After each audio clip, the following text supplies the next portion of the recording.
You're watching this week's edition of the Fanvestor Report with your host, Jezlan Moyet. Welcome to the Fanvestor Report. I'm your host, Jezlan Moyet. So what is Fanvestor? Well, think Start Engine meets e-entertainment. That's right. This is an innovative digital crowdfunding platform that allows you, the fan, to invest with heart in your favorite celebrities, fashion icons, athletes, supermodels, actors, you name it. The celebrities and their businesses, the opportunities you believe in and want to get in on. The Fanvestor Report is a weekly podcast covering all things celebrity and their businesses. Why am I so passionate about this? Well, as an entrepreneur myself, I wear a lot of hats in this town. Television host, model, entrepreneur, wine enthusiast, style maker, the list goes on and on. But the point is, I want to be able to empower you to be able to invest in other celebrity businesses. How great is that? There's so much going on in the world of celebrity and business, and this is the home for it. The Fanvestor Report is so excited to continue coverage of Amari Stoudemire's product launched exclusively on Fanvestor.com, Masa. The name itself literally translates to journey in Hebrew. Well, this is an incredible journey to be a part of. Fans, you can get in on it. Amari Stoudemire, we all know, is a 6-time NBA All-Star, Olympic bronze medalist, most recently the 2020 MVP in the Israeli Championships. He's an entrepreneur. He has children's books for Scholastic Press. He's got a clothing line. He's got an organic farm. He even has a wine. How he has time for all of this, I don't know. He is a master of his craft. And Masa is a new college and focusing on the active lifestyle, so that probably helps him get it all done. Now you can get in on it. Exclusively available, of course, on Fanvestor.com. As I mentioned, a portion of the proceeds will go to the Amari Stoudemire Foundation. This foundation helps at-risk youth and supports educational opportunities for financial literacy. This is crucial, especially as we're all coming out of 2020 into 2021, focused on our finances and looking for the opportunity to support our active lifestyles and our investments. So we've covered Amari Stoudemire as the athlete and the entrepreneur, but let's talk about Amari Stoudemire as the philanthropist. As I mentioned, a portion of the proceeds are going to the Amari Stoudemire Foundation, supporting at-risk youth, financial literacy, but he's also providing some incredible perks and givebacks for you, the fans that purchase Masa on Fanvestor.com. So let's talk about these hashtag perks, okay? If you buy Masa, a package comes with a limited edition Stoudemire hoodie. Yes, Amari is a fashion icon on and off the court, and this hoodie is sick. Go to Fanvestor.com if you want to take a look at it. You can also purchase a one-on-one game of NBA 2K with Amari himself. So gamers are going to love this. Double scoop of matcha or masa this morning so you can be ready to duke it out. Speaking of duking it out, you could also purchase a virtual round of boxing with Amari at Rumble Gym. Again, take that masa, start throwing those dukes, or save up and buy dinner with Amari in New York, prepared by his personal chef. Fans, this is a one-of-a-kind opportunity to have dinner with Amari himself. Can you imagine? What would you ask him? Slide into our DMs. Let us know at Fanvestor. Who wants dinner with Amari? And what are you going to talk about? Johnny Vegas, our producer over there, if you could have dinner with Amari Stoudemire, what would you ask him? Probably ask him how he got to this point in his career and what advice he would give to young entrepreneurs and young athletes out there that might want to follow in his footsteps. So, how to have a successful Masa? See what I did there? I couldn't resist, right? What led to his success, his journey? He's incredibly inspiring personality. If you missed our press conference with Amari, you can definitely check it out on Fanvestor.com, on YouTube, on Facebooks, and all the socials, because it was a really incredible conversation and insight into his Masa itself. Okay, but the best perk of them all drum roll, please, dribble the basketballs, get ready for that 3-point dunk. It is a trip to Israel with Amari. OMG.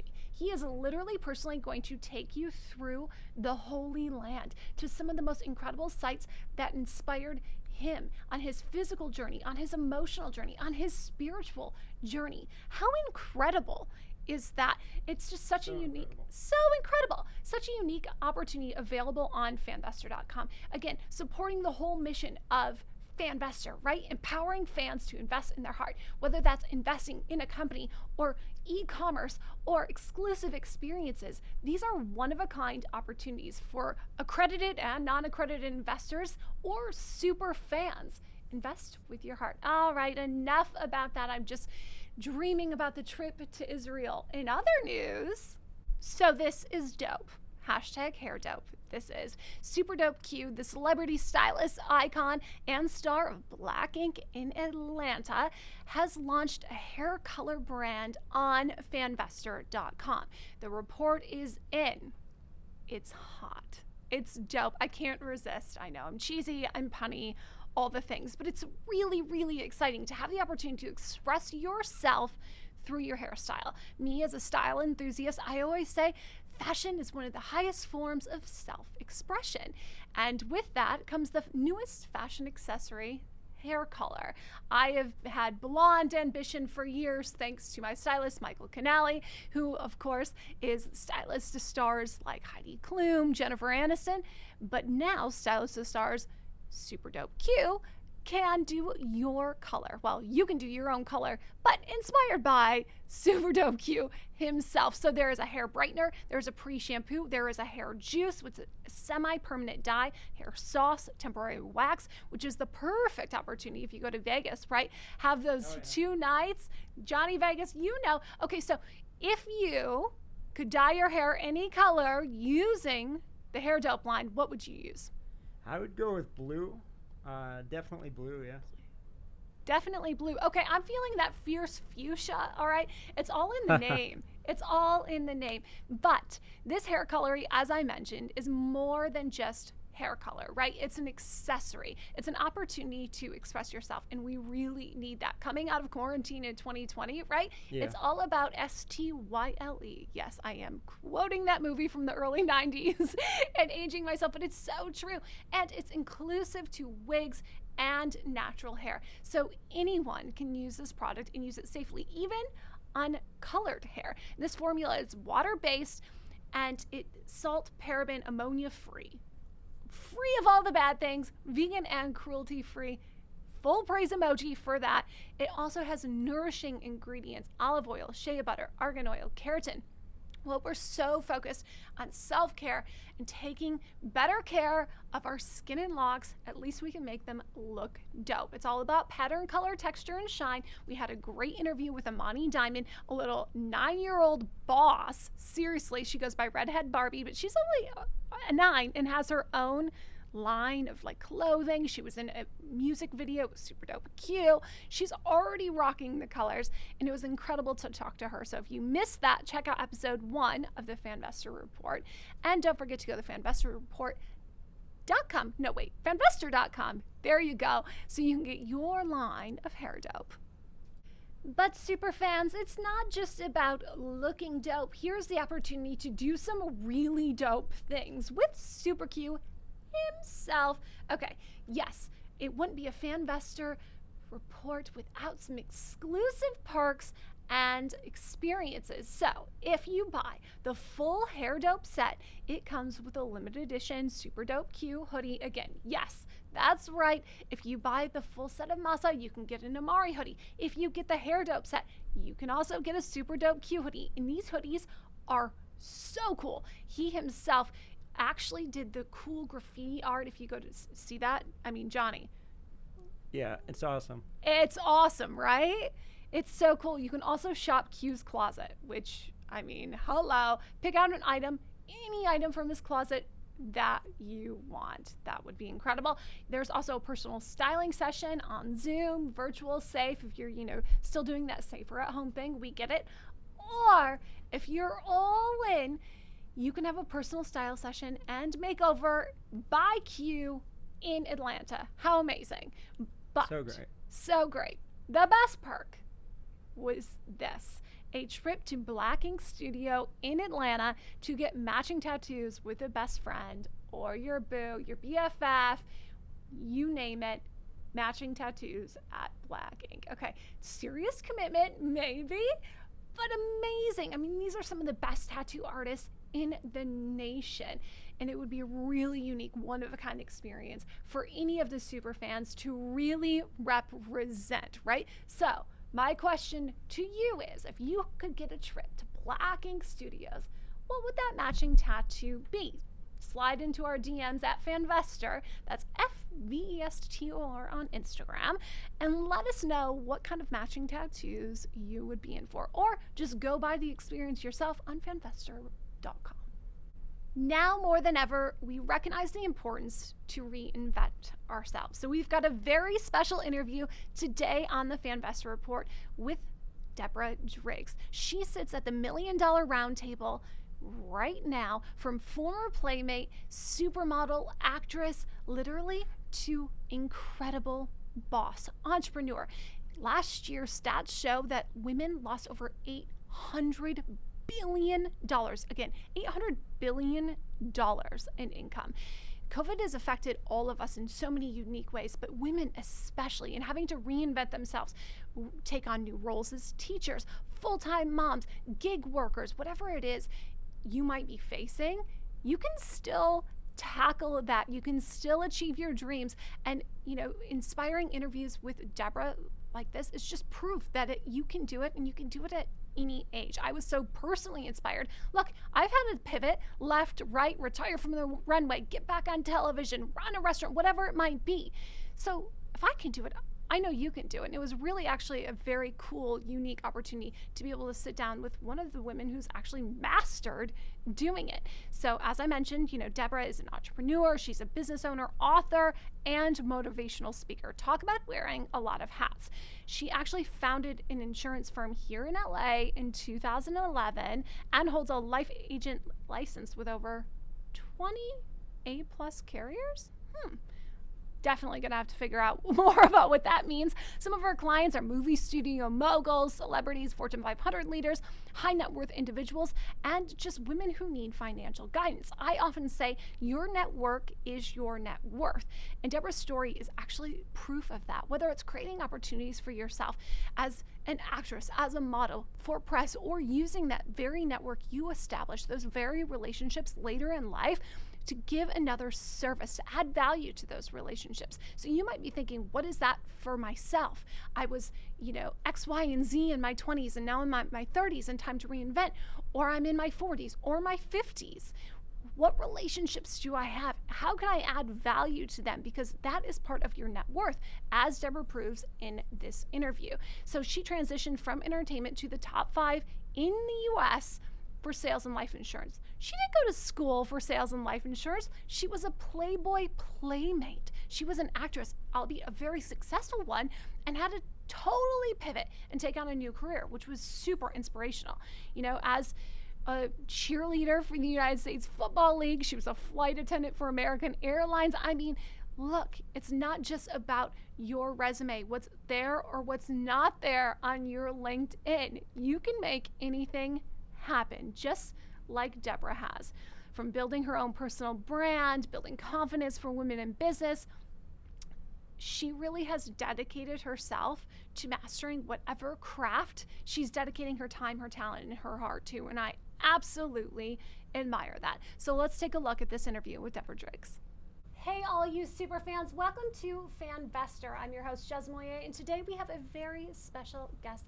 The lovely Deborah Driggs is with us today. Hey, Deb. Thank you. Thank you very much. Very nice to be here. I'm so excited to have this conversation, not only about you as an entrepreneur, but with all your super fans that don't know about you, what it takes to transition, right, from a life of being a successful Playboy model and actress to being one of the most successful in insurance sales. I mean, what was that journey? And it just happened overnight, just like that. Like that. Snap No of a finger. struggles, no hurdles, just boom. No. Well, there must have been something you learned then in your years of the entertainment industry and fashion industries that helped make you so successful today. I think, the resilience that you build up in the entertainment business is what carries over into business. And I got a lot of no's. I got a lot of rejections. I got a lot of no thank yous when I was doing acting and commercials and modeling and all of that.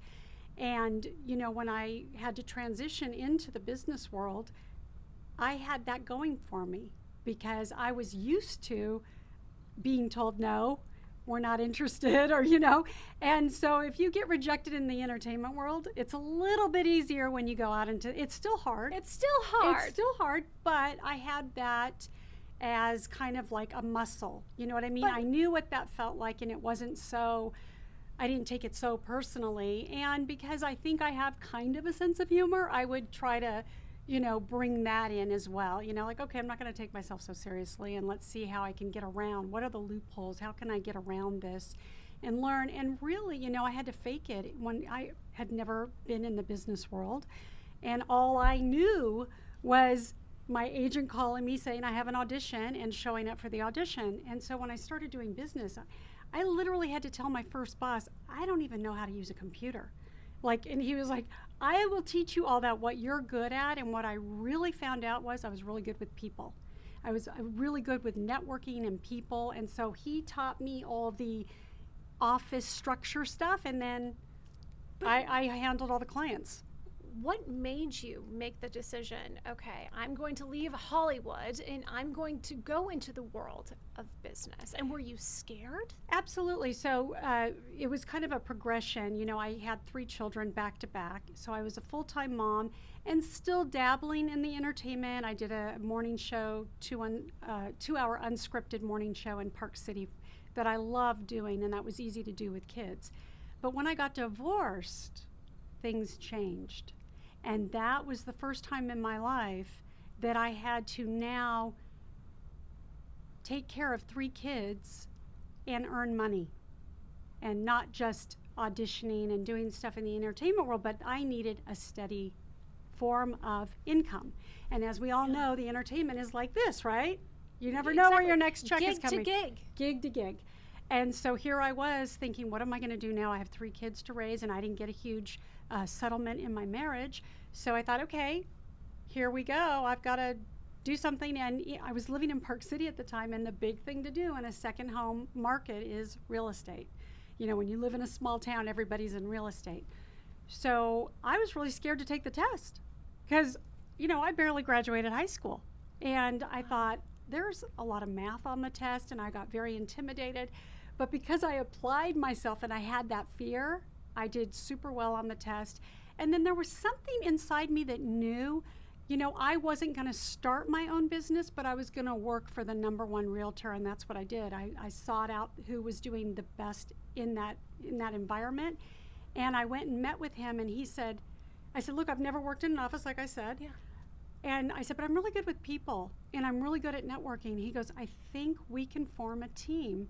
And it was so great. I ended up being his assistant, taking care of his 22 listings, and it was all, it all worked. It all meshed. It was, and I learned so much from I had never worked in an office. Can you imagine? I had to learn how to scan. I had to learn how to fax. I didn't know how to do any of that. After years in LA, I don't know how to do that. Exactly. When you spend your life connecting, and that's your job, you don't get to learn all of these other things. Beautiful people that were kind of guiding me along the way, right? Like, okay, Deb, I get it. You don't know how to fax, and they'd show me, and I got really good at all of these things. But the biggest skill that I had was just go-getting and networking, and just really. I think that our clients felt really comfortable with me. I was approachable. And, they didn't know what my background was. They saw me show up and looking like a realtor. Let's talk about that. You bring up a very interesting point, and I think it's an important topic of conversation, especially right now, especially as women are, bridging the gender gap and the pay gap.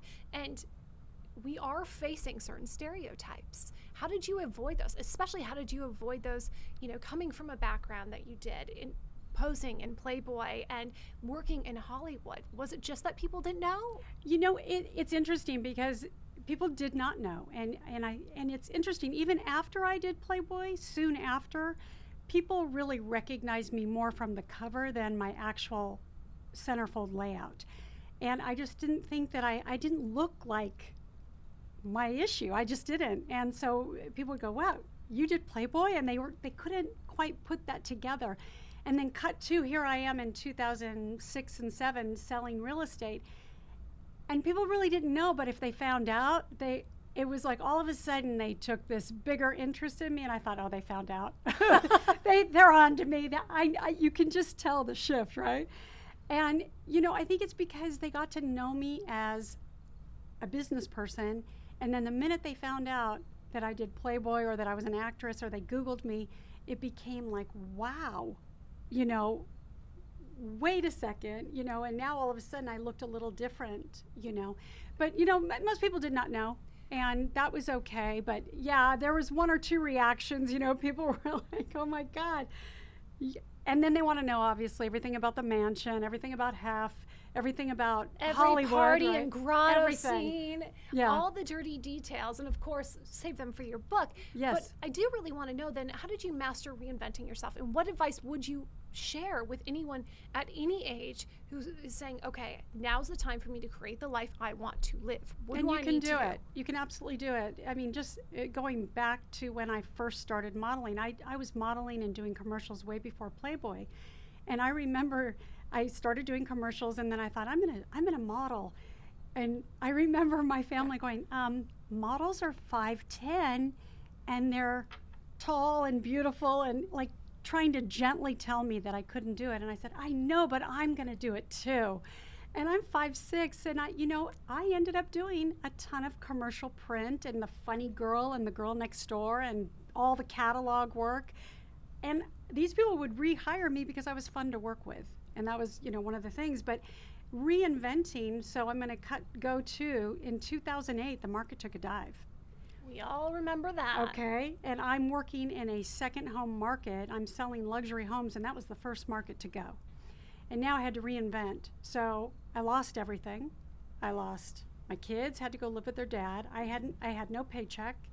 I had no prospects of any jobs. I'm living in a little town. You just taught yourself how to scan I- and sell houses. I just taught myself how to fax. Yeah. Hello. What do you do now? So now what? And so my kids went to go live with their dad. I went to go live with my mother in Ocala, Florida.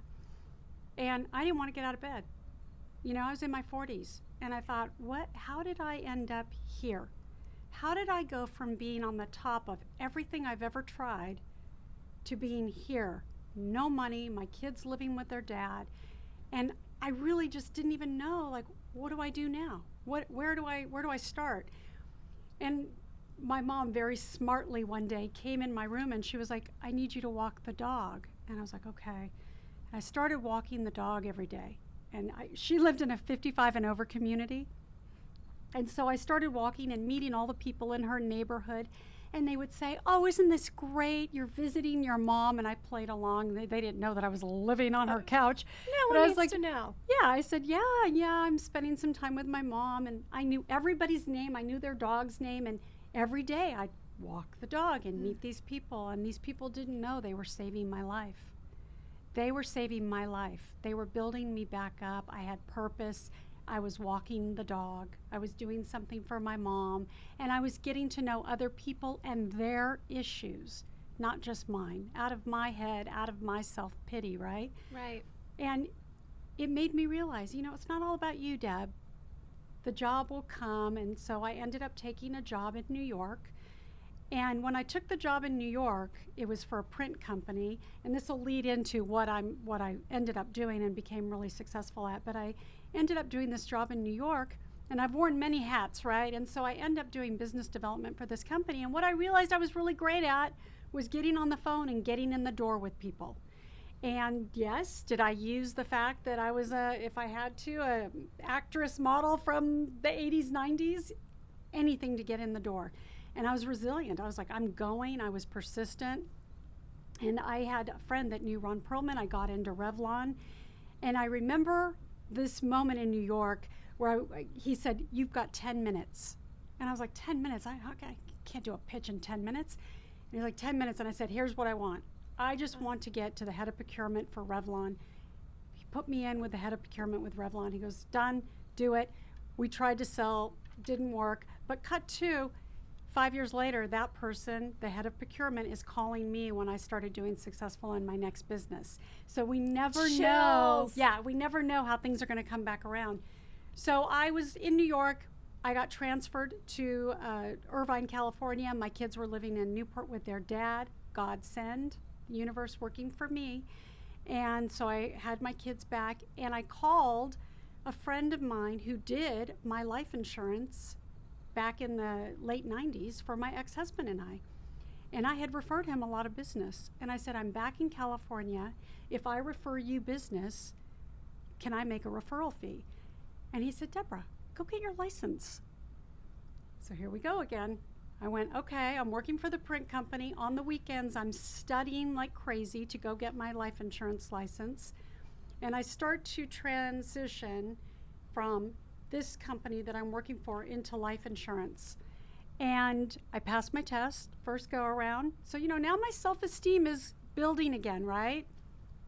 And in 2011, 12, and 13, I was the #1 life insurance agent for 3 different companies 3 years in a row and made more money than I had ever made in my entire life. And it was because I termed this phrase, no means maybe, because everybody I called, everybody said, well, how did you get clients? I said, I called every single person in my phone. Even people who I knew would not buy life insurance, I would call them to check in with them. And I knew that at some point it always comes around where people will be talking and they'll go, yeah, I need somebody for life insurance. And if somebody's, who are you going to refer them to now? Deb! Me. Hello! Yeah, I that's think how it works. That's such a powerful statement, though. No means maybe. It does in sales. It does in business. Doesn't do so well with parenting, but it definitely does well in the business world. Interesting in life, too, because I've heard that in reference to timing. Yes. It might not be the right time now, but maybe it will be the right time tomorrow or the next day. Exactly right. So, when I wrote that down, no means maybe, I wrote it in big letters. I had a yellow pad and I write everything down. As an entrepreneur, as a business owner, too. I write everything down. I have to, because when things slip my mind, that nothing frustrates me more if I can't remember something. So I write everything down. I have journals and yellow pads full. But one of the first calls I made when I started life insurance was I called a gentleman friend of mine who was the head of Warner Brothers, and he had his own production company. And I thought, if I get him as a client, I know that he'll refer me business. And I remember calling him, and I said, look, I'm back in LA, but I'm not doing this anymore. I'm now selling life insurance, and I'd love to have you as a client. If I can reduce your premiums, will you switch? Because if I get you as a client, boom, you're going to refer me a ton of business. And he's like, Deb, I already have somebody. I have a friend that but he goes, but I'll refer you. So I said, guess what? I'm going to call you next week. And he just kind of laughed and chuckled on the phone. He's like, Deb, no. I said no. And I hung up and I went, no means maybe. I called him the following week. He's like, what do you want to do? And I said, I just want to do the audit. I know I can save you money, and if I can save you money, you have to switch. So we do the audit, which takes a bit of time. Came back, I was able to save him, I think it was 18 to 22% on his premiums, which is huge. And he's like, okay, you got me. And wouldn't you know, he started referring business, and he would tell those people, just do it. She's not going to leave you alone. Just be her client. He's selling me, Wow. And that is the gift of just being persistent. In a good way, though. If you can add value, which I thought I could. I knew that I could add value, and I knew that he would tell people that. She saved me money, and that's the #1 thing in business people want to save is money. And adding value is key. Adding value is definitely key. Any business relationship. Yes. What are you bringing to the table? Absolutely.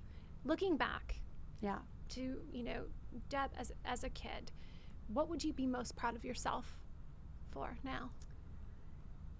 I think, I'm really proud of the job that I've done with my kids. You know, I've done a really good job with them and given them many opportunities. And, you know, I have a very strong opinion, and it's just my opinion, but to let kids do what they want to do, because we never know, you know. And I see people really hovering over their kids and telling them, no, you can't do this, or you have to go to college. And my daughter went her first year to college, and she called me and said, it's not for me. I just don't want to do it. I said, then don't do it. But instead of trying to talk her into staying in college because I'm paying for college, you have to stay. I said, then don't do it. Find what you're passionate about, because that is the most important thing. When you wake up every day and you're like, this is what I do, this is my purpose, no matter what. And it doesn't matter if you're making money, it'll come. You just have to stay on purpose. Did you always have a clear understanding of what your purpose was? No, I struggled for a very long time. And I think that when I started to get very successful in these last 10 years in my business, it dawned on me that there was not an amount of money, there was no amount of fame, it didn't matter who I knew. What really mattered at the end of the day is what I was giving back, because the secret to living is giving. And it just really mattered that I was giving back something, you know, for this beautiful life that I've been blessed with. And that is what really dawned on me, is that is my purpose. You know, it's not anything else. It's just to be able to give back. And I'm hoping that when my book comes out, that people will read my story, especially girls that are starting out in business or any career, that they say, oh my God, you know, I'm not going to take no for an answer as the first answer, right? And that there is opportunity for everybody. There's an abundance of opportunities. And I, you know, for a long time really thought, I'm too old, I'm too this, I'm too that, I'm not smart enough. That was a big insecurity of mine. It was one of my things, that I just always felt that I wasn't smart enough. And then as I got better at what I was doing, and I realized, you know, I bring a lot to the table. I'm actually really smart. And that was like, wow, okay. And then I realized I wasn't giving myself enough credit or patting myself on the back for little things. I don't think many of us do. We don't. And it's a real problem, you know. It's like I say to people, did you get up and make your bed?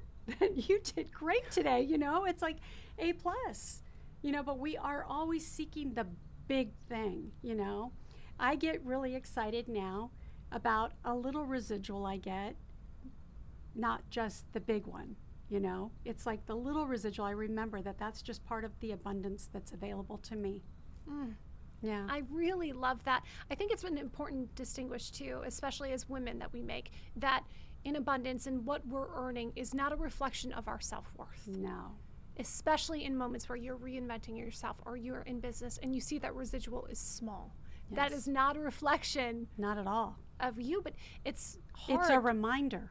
It's not a reflection. It's a reminder that the abundance is there, and that, you know, one of my favorite stories, and you know, a lot of people thought it was very fugazi, but is Jim Carrey, when he wrote himself a check and he put it in his wallet, paid for the services rendered to Jim Carrey for $10 million or whatever it was at the time. Maybe it was $1 million, but it's what we put out. You know, it's not so much what he wrote, it's the fact that he believed and he put it out there. If I say I could never do that, then guess what? It's not going to happen. But if I say, you know what, I'll make that happen, it happens. Is there anything? Be really careful what you ask for too, because Exactly. it does happen. You know, I would say all the time, hey, all I want, you know, when you get desperate and you pray and things are going not so well, and I remember thinking, oh my God, just let me get my kids through school. Just let me get them through school with enough food and the necessities. And it happened.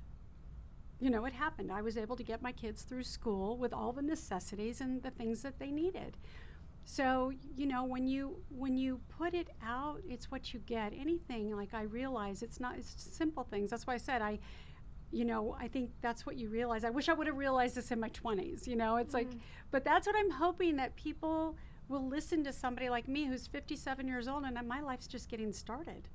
I love that Right? you say that. I have this conversation and my mom is so young, and I'm trying to remind her of that. Your life is just getting started, no matter what age you are at, if you choose that. Absolutely. I feel that, when I was in my 20s, I was kind of insecure about certain things, and I didn't really know who I was. Now I'm totally comfortable in my skin, and I'm happy with what's happening with the wrinkles and all.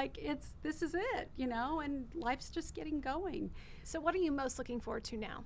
I'm looking forward to the book launch the end of the summer. I'm looking forward to really helping people and serving and being of service to anyone that needs help. Not anyone that needs help, but to people that are struggling in business, or the first book will be a memoir to tell my story, so that when the second book comes out about sales and business and how I was able to accomplish that, then it'll all make sense. A lot of the stories that I tell in my book are they're deep, and I suffered a lot of trauma in childhood and stuff that reappeared later on in life.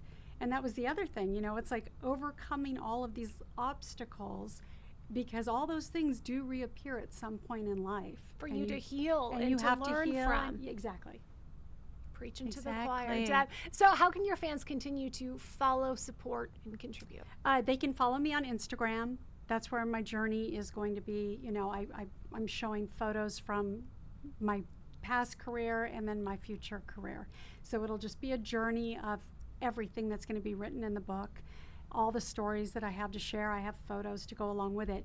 And then very soon, in the next couple of weeks, I'm going to be launching a website that will be sharing all these podcasts that I've been guesting on, and I'm going to be doing an upcoming podcast. So stay tuned heard for it here, that. Stay tuned for fans. that.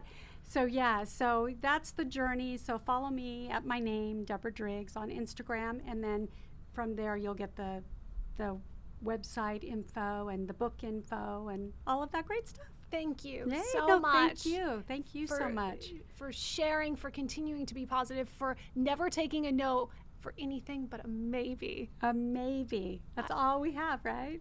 Exactly. It's today and a maybe. Today and a maybe. Well, thanks so much for tuning in, all of you fans. Be sure to continue to like, share, and comment along at fanvestor.com. Yay. We'll see you next time. I hope you truly found that interview with Deborah Driggs as inspiring as I did.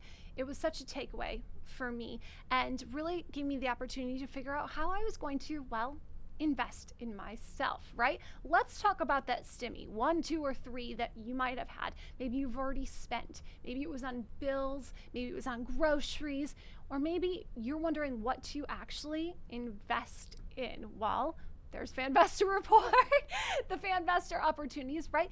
But it's so special to be able to consider investing in yourself or investing in your community, as many celebs have done. So let's talk about that. The celeb stimmy, right?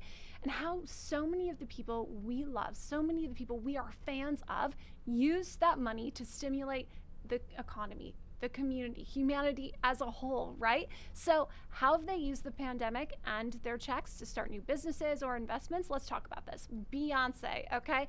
Her charitable initiative, good. She teamed up with the Twitter CEO, Jack Dorsey, who we all know, and his philanthropic organization, #StartSmall, to donate $6 million to COVID relief. $6 million. Okay, so if you're like me, I don't have $6 million to give, but I do have a stimmy 1, 2, and 3. So there's an opportunity to continue to give back and be right alongside with celebrities like Beyonce. Talk about investing with heart, right? Mila Kunis, Ashton Kutcher, they donated 100% of their proceeds from their new COVID-19 wine business, quarantine wine. Okay, that was clever. I love that. They're giving 100% of their proceeds to a number of organizations focused on getting PPE into the U.S., feeding kids, supporting those who have lost their jobs, aiding businesses in distress. Talk about drinking with a purpose. I mean, caveat, drink responsibly, of course, but it's such a cool opportunity to be able to, again, like Beyonce, start small, choose to support companies, even if they're small businesses or celebrity owned, that are giving back. We can use our stimuluses and invest in companies that actually do have an impact. I mean, that's one way of impact investing, right? Rihanna's, right? That's for sure. Totally. Rihanna's nonprofit, the Clara Lionel Foundation, she gave $5 million in direct relief partners in Help Feeding America, International Rescue Committee, and the World Health Organization. Incredible. Pink, she was one of the OG patients of the coronavirus, right? I'll never forget it. I was sitting at the bar of the restaurant in the Hotel Edition in West Hollywood. It had just opened, and I saw on the news, Pink has coronavirus. It was terrifying. It was right before the whole world shut down, and to see what she's done through that experience and how she's given back has been really inspiring. She pledged $1 million to support against COVID-19. $500,000 went to the Temple University Hospital Emergency Fund, and the remaining $500,000 will be donated to the city of Los Angeles's mayor's Emergency COVID-19 Crisis Fund. Whew, that's a mouthful. Basically, Pink recognized the opportunity to make an impact through her personal experience, and you can too. Whatever it is that you might have been through, that your family overcame, you can still make an opportunity to give back, to make an impact, even if that's just choosing to support, again, small businesses, local businesses, or celebrity businesses, and investing with your heart. The rapper record exec Birdman helped the cause by paying the rent of some of New Orleans residences. Awesome. Post Malone teamed up with the Direct Relief to donate 40,095 masks to help keep frontline workers safe during the pandemic. Amazing. So much more information is available on this, but I just want to really encourage you, however it is you choose to spend that hot check, spend wisely and invest with heart. In other celebrity business news, Ally Love and the Love Squad. She was a Peloton instructor, CEO of Love Squad, host for the Brooklyn Nets, TEDx speaker, producer. She launched Love Squad in 2018, hosting events, workshops, all centered around empowerment and business. Has collaborations with other celebrities and brands like Glossier. But what's so incredible is just how this woman, like Deborah Driggs, really has pivoted in her life and recognized an opportunity, took advantage of it. As I mentioned again, your network is your net worth. And how can you add value to that network? Well, that's your special genius. And that's what Ally Love has done with Love Squad. So just a little food for thought. The secret ingredient to success, well, is really motivating other women to reach their full potential. I love that. Women supporting women. The Love Squad has a financial gym, the art of negotiation. How many of us women really need to learn how to flex those muscles? I didn't learn how to work out my finances till I was in my 30s. But it wasn't too late. I just wish I would have been empowered with the knowledge from the start, from the day I got my first checkbook. Yes, dating myself, what to do with that, how to make credit work for me, what it meant to be an investor, because I didn't know. I thought that was just for the suits on Wall Street. Well, it's not. There's so many opportunities like Fanvestor where we can empower other women, support other female businesses, and really rise up together.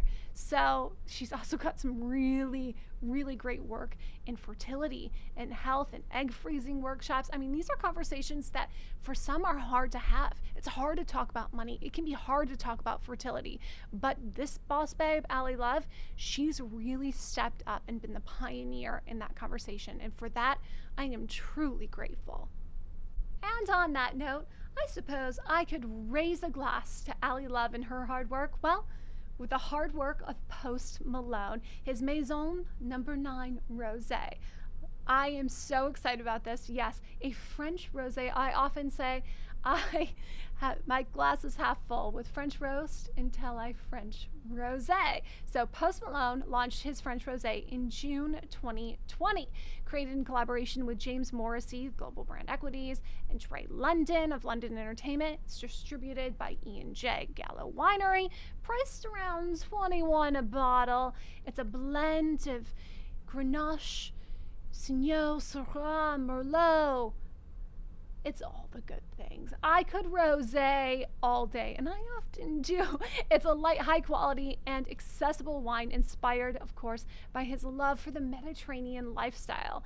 And tarot card, the 9 of Swords. How cool is that, right? So when I launched my own wine, I thought for days, for weeks, what was going to be on the label? How did I want to represent myself? And I thought this story was so cool. And I encourage you fans, if you were launching your own wine label or label of any kind, right? How would you brand yourself? So if you didn't know, Post Malone was actually inspired by a tarot card, the Nine of Swords, and it represents the challenges we overcome daily. How cool is that? He really recognized the opportunity to brand himself as someone who is resilient, who can overcome, even if that's being resilient through a rosé, right? There's an opportunity there, and he really recognized that. He redesigned the label, re-released the product in conjunction with the new merch, because he really understood that product and merch can go hand in hand, right? There's an opportunity there, so bottoms up. So many celebrities are getting in on the spirits business, and it's all about hard seltzer. If you're not rosé all day, well then you probably have already heard of Cacti Hard Seltzer by Travis Scott. This blew up on its release. I mean, it was flying off the grocery store shelves. You couldn't even get it. I had to call one of our assistants at Fanvestor and ask, can you call around, tell me where I can get it in LA? Sold out. Okay, so props Travis Scott for making such a hot, in-demand product right now. And who doesn't love a hard seltzer, right? So he launched originally March 15th, 2021 in collaboration with Anheuser-Busch, of course, responsible for one of America's greatest beers, Budweiser. According to Forbes, Cacti reports the hard seltzer had outperformed the launch of major hard seltzers. You don't say. And secured the highest first week rate of sales for a variety pack in Anheuser-Busch history. Incredible. Okay, we all know that, well, sales of beer and wine in 2020 and 2021 have gone up. It's super popular for its use of agave syrup and a higher alcohol ABV level at 7% than competitor seltzers like White Claw or Truly, which, you know, we've all had. The 9-pack has 3 flavors. Lime, pineapple, strawberry, only costs about $18. It's got really cool design, really great packaging. I mean, it's very gram worthy. Carries over into, of course, his Cacti merchandise as well. So Travis really recognized the opportunity for branding and merch. And I think this has been such an awesome development to watch over the past few years, how celebrities recognize that their brand themselves can translate into product and into merch. Of course, you know, following the likes of George Clooney with Casamigos, with there are so many, Ryan Reynolds with his aviation gin, right? How many celebrities? Stephanie Frankel with Skinny Girl Margarita. Skinny Girl, exactly. So many are getting into wine and spirits, but it's not even just wine and spirits. It's just branding themselves, right? And it's really cool to be able to see these celebrities go from being artists to entrepreneurs. And I really recognize the hustle in that, right? It's more than just one revenue stream. And so oftentimes fans like you and I, we forget that there is a business behind celebrity. And it's really great that at Fanvestor Report, we can cover the business behind the celebrity and also offer the opportunity to invest in that business. See, that's where the power really is, right? The ability to invest, not just buy Cacti Hard Seltzer, great, not just buy Maison Rosé, but invest in it, right? And represent your investment with the product. It's a really cool opportunity. Special thanks again to our guest, Deborah Driggs, today for the inspiration to know that at any age, we can really pivot. We can transform. We can take the power back in our hands as entrepreneurs, as investors, and really invest with our heart, with our time, with our effort into our careers and other businesses and perks and opportunities that are available on fanvestor.com, including, of course, Amari Stotemire. Don't forget to get your masa, add it to that coffee, add it to your smoothie, support your active lifestyle. Of course, shop Hair Dope and really express your personal style through hair wax, through the hair juice, pre-brightening, you name it, it can look dope. Of course, check out Fanvestor on all of our socials at FVESTOR. And don't forget to go to fanvestor.com for more information. Thanks again. Be sure to click that like, follow, subscribe button, and we'll see you next week. You can see past editions of the Fanvestor Report on our YouTube channel. Make sure you catch them all. Are you craving the latest of La La Land? Tune in to Everything Hollywood featuring Larry Namer and Omar Akram.